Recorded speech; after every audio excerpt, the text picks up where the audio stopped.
Hey, Ray. Hey. Hi. Hi. What's up? What you doing? What you watching? When Ray was born, originally they thought Ray was a healthy child. Within 2 weeks, we knew that he was not. Yeah. Who are you watching? Come on. Hey, Ray. Hey, what are you doing? What are you doing? Yeah. My niece had called me up and explained she takes care of this little 7.5-year-old boy with cerebral palsy and a whole bunch of other things wrong. He, in fact, had cerebral palsy, severe brain damage, mental retardation. There was a question as to how long Ray would live.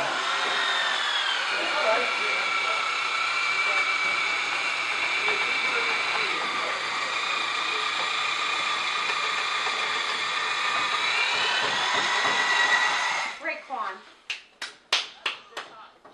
Should we call you Raymond? We sort of prepared ourselves for the worst, but Ray has been a true fighter, a will to live that's incredible. He's had breathing problems all along, and they put a trach in, and his breathing problems have, I can't say they've resolved because he has a trach, but he breathes much easier. And because he's breathing easier, he's not burning those calories, so he is growing rapidly and making up for lost time. She's 53 years old, grandmother. She has had the 7.5-year-old almost since birth. And he has a 9-year-old brother that she has just finally adopted both of them. We have a ranch house, which is ideal for a child in a wheelchair. However, when it was built years ago, it wasn't built for a wheelchair. It was built for somebody that didn't want to do steps. So we are totally out of space for Ray. When he first came to live with us, he was in the living room. Then we moved him into a bedroom, but kept his supplies in the living room. Now we keep his supplies in the bedroom, the living room, the kitchen, the basement, everywhere. Right now she lives in a rancher, and because of the doorways and stuff, it's not for a wheelchair and stuff like that. She just can't, she has a very hard time getting him around.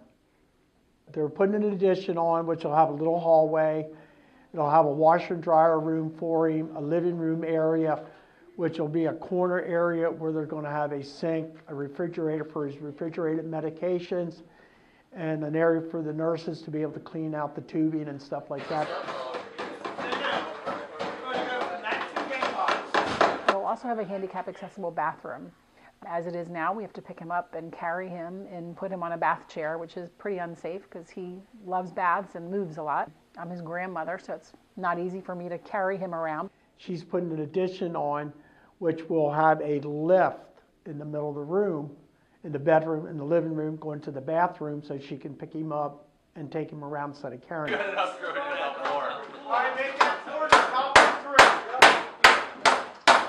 Right now, when they lose power, she has to move out of the house, take him somewhere where there's electricity for all his equipment. Here's some small stuff if anybody needs it. Talk to.